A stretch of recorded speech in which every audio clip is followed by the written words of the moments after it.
Una volta terminata la lunga lista di nomi, sarebbe l'ultima scritta che appare sullo schermo a generare puro terrore.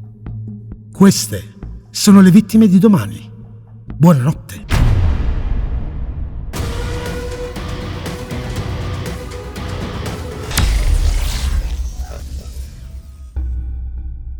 Ciao ragazzi e benvenuti a questa nuova puntata di Digital Mystery.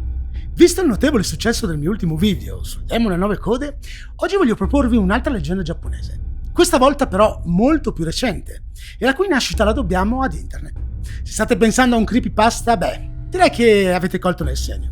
Ma questo creepypasta, in particolare, è dotato di una caratteristica che lo rende differente dagli altri. Sappiamo che alla base di una leggenda popolare vi sono spesso una serie di eventi realmente accaduti, che dopo essere stati opportunamente modificati o arricchiti di elementi fittizi, che li facciano apparire ancora più incredibili o inspiegabili, finiscono per diventare racconti paranormali, che si viralizzano velocemente sul web. Quel che rimane da determinare in seguito è quanto di vero ci sia in quello che viene riportato. L'edizione straordinaria di Nippon News Network è una di quelle storie al limite tra leggenda e realtà. Si dicono parecchie cose su di essa, molti la considerano una storia senza fondamento, da capo a piedi, ma c'è anche chi giura che in fondo nasconda una verità alquanto oscura. Ecco quindi l'edizione straordinaria di Nippon News Network. Nippon News Network. Nippon News Network nacque nel 1966 come un canale televisivo privato, di proprietà della compagnia Nippon Television, facente parte a sua volta del gruppo Yomiuri Shimbun Holdings. Fin dalle sue origini, la NNN si propose come un canale di notizie, con un palinsesto dedicato quasi esclusivamente all'informazione, discussione e analisi di eventi di interesse nazionale ed internazionale, come elezioni, guerre, incidenti, disastri naturali e altri fatti di rilievo di qualsiasi tipo. Dopo Japan News Network, NNN è riconosciuto a tutt'oggi come il secondo canale più importante di notizie in Giappone e per questo motivo viene considerato una delle fonti più autorevoli e attendibili del paese. Tuttavia, a differenza della JNN, che in qualità di rete pubblica era tenuta a trasmettere 24 ore su 24, la NNN, nei primi anni della sua attività, poteva interrompere il palinsesto per diverse ore al giorno ed era solito farlo dalle 2 alle 5 del mattino, almeno all'inizio. Fin qui nulla di strano. Tuttavia, questo canale televisivo era dotato di una particolarità che lo differenziava dal suo concorrente JNN, una caratteristica che è all'origine di un'inquietante leggenda popolare, che ancora oggi viene raccontata spessissimo in Giappone e che ha fatto e fa ancora correre un brivido lungo la schiena a milioni di persone nel paese. Lasciate che ve la racconti.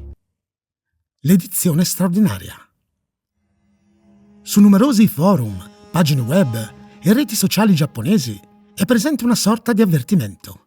Nelle ore notturne, a partire dalle 2 circa, se per qualsiasi ragione dovessi trovarti di fronte alla televisione, magari facendo zapping, evita a tutti i costi Nippon News Network. Si dice infatti che dietro la facciata di un normale canale di notizie, NNN sia il ricettacolo di una maledizione che in numerose occasioni ha colpito ignari spettatori, capitati per caso su quella rete televisiva, in quelle ore del giorno. Vi sono diverse versioni di quello che potrebbe accaderti, se dovessi decidere di non seguire questo consiglio, ma in ognuna di esse si parla di una strana edizione straordinaria. Secondo alcuni dei testimoni, sullo schermo televisivo apparirebbe dapprima l'effetto neve, quello tipico della mancanza di segnale, o un'immagine statica, seguita subito dopo da quella di un viso inespressivo o di un occhio che fissa lo spettatore. A volte il viso è di color verde, il che rende il tutto ancora più incomprensibile e innaturale. Questa strana immagine rimarrebbe sullo schermo per alcuni minuti, per poi essere seguita da un elenco di nomi, letti ad uno da una voce monotona, priva di qualsiasi emozione. Alcuni dei testimoni avrebbero riportato altresì la presenza in sottofondo di musica classica. Una volta terminata la lunga lista di nomi, sarebbe l'ultima scritta che appare sullo schermo a generare puro terrore.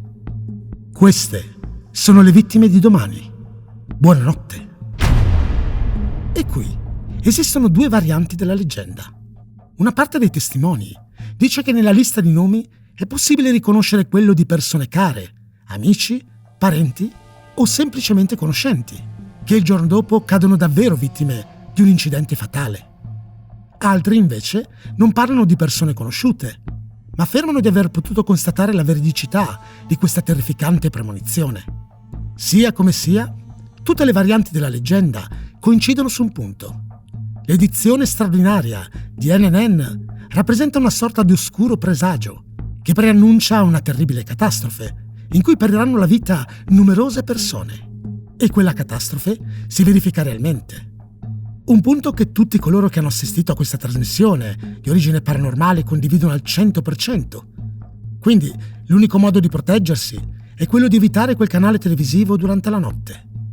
Ma puntualmente, almeno questo è ciò che viene suggerito da chi ancora oggi racconta la leggenda, qualcuno cade nella trappola e le conseguenze sono semplicemente agghiaccianti. Da brividi, no? Ma da dove viene questa leggenda? Chi la raccontò per la prima volta? È tutto frutto di una fervida immaginazione? Vi dirò. Per quanto mi riguarda, la parte più interessante di questo argomento inizia proprio qui. Perché, come vi ho detto, ogni leggenda ha un fondo di verità. E la verità, alle spalle dell'edizione straordinaria di NNN, vi sorprenderà. Il post su 2chan. Arrivati a questo punto, è giunto il momento di svelare quelli che, a detta della maggior parte degli internauti giapponesi e di coloro che hanno investigato con più attenzione il caso, sembra possano essere i fatti all'origine della leggenda. Il tutto ebbe inizio nel 2000, con un post su 2chan, un forum nipponico estremamente popolare a quei tempi. Il 26 novembre, un utente anonimo pubblicò sullo stesso uno strano racconto, quello di un evento disturbante, di cui era stato protagonista quasi 15 anni prima. Il testo recitava così. Circa 15 anni fa, guardando la TV verso le 2:30 del mattino, arrivai su un canale che mostrava le tipiche barre colorate che venivano trasmesse durante la pausa notturna del palinsesto. A quei tempi vi erano pochi canali televisivi con una programmazione 24 ore su 24. Per questo motivo non ci feci molto caso. Stavo per spegnere la televisione per andare a dormire quando l'immagine sullo schermo cambiò improvvisamente.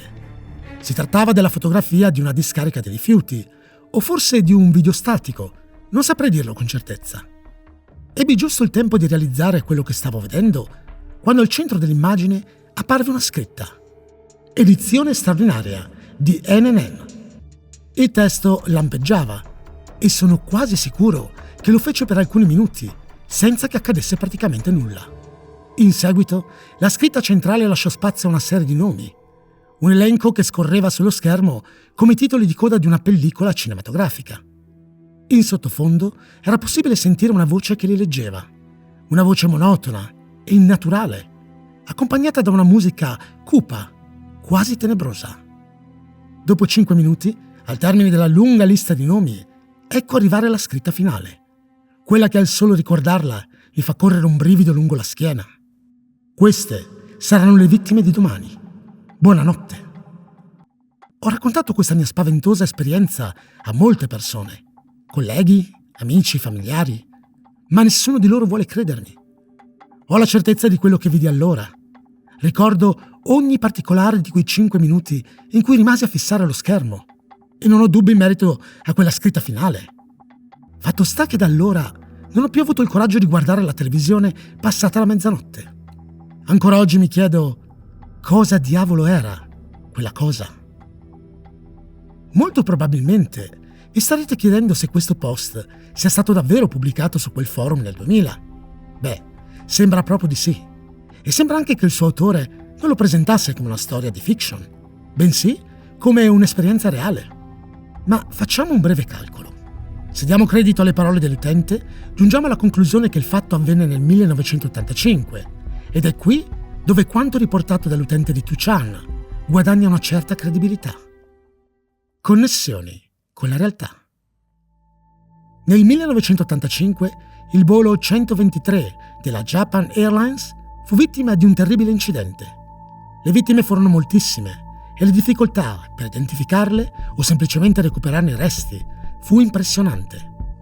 Con l'intenzione di aiutare in questa operazione di identificazione delle persone scomparse, prima la radio Tokyo Jetstream e poi NNN trasmisero un'edizione speciale in cui venne fornita la lista dei passeggeri del volo. Nel caso della radio, la lista venne letta, ovviamente, e in quello di NNN, fatta scorrere sullo schermo. Ricollegandoci al post su 2chan, si crede quindi che l'utente possa aver assistito a una di queste edizioni speciali e che abbia poi rielaborato, attraverso un falso ricordo, il particolare della scritta che recitava «Queste sono le vittime di domani».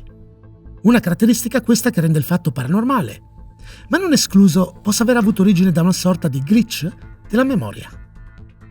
C'è poi un altro disastro, questa volta naturale, che potrebbe essere anch'esso all'origine del racconto popolare e spiegherebbe un ulteriore elemento del post di 2chan, l'immagine della discarica di rifiuti.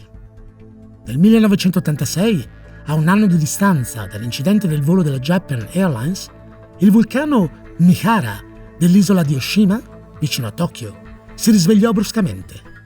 In quel caso, le persone evacuate furono più di 11.000.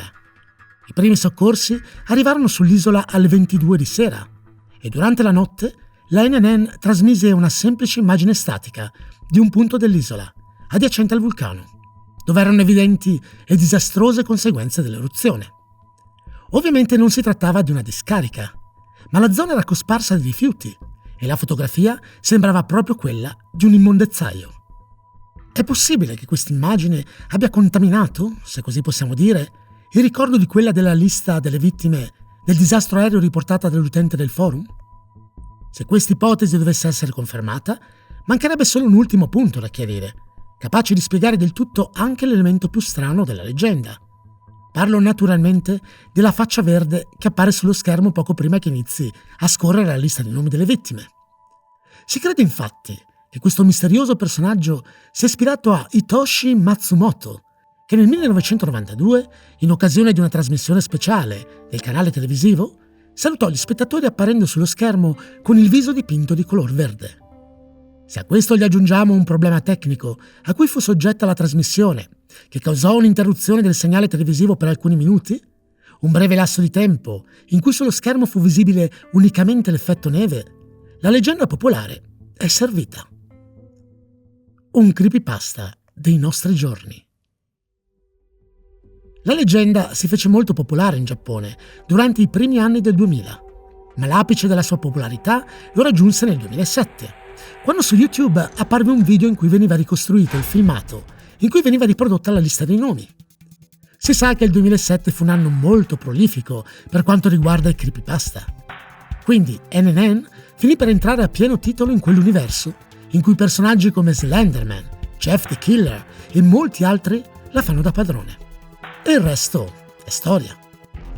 Insomma, l'edizione straordinaria di NNN è il prodotto non solo della fantasia, ma di numerosi elementi del mondo reale che si sono fusi per dare origine a una credenza popolare che definirei angosciante. Ed inquietante forse c'è anche la testimonianza di un individuo che per una ragione o per l'altra credette fermamente in un falso ricordo che la sua mente elaborò. Chissà per quale ragione. Beh, sinceramente su quest'ultimo punto non possiamo averne la certezza, ma rimane una possibilità che inquieta ancora di più della leggenda a cui diede origine, non credete? E voi cosa ne pensate di questa leggenda popolare? Come vi sentireste nel cadere vittime di una maledizione del genere? Fatemelo sapere in un commento.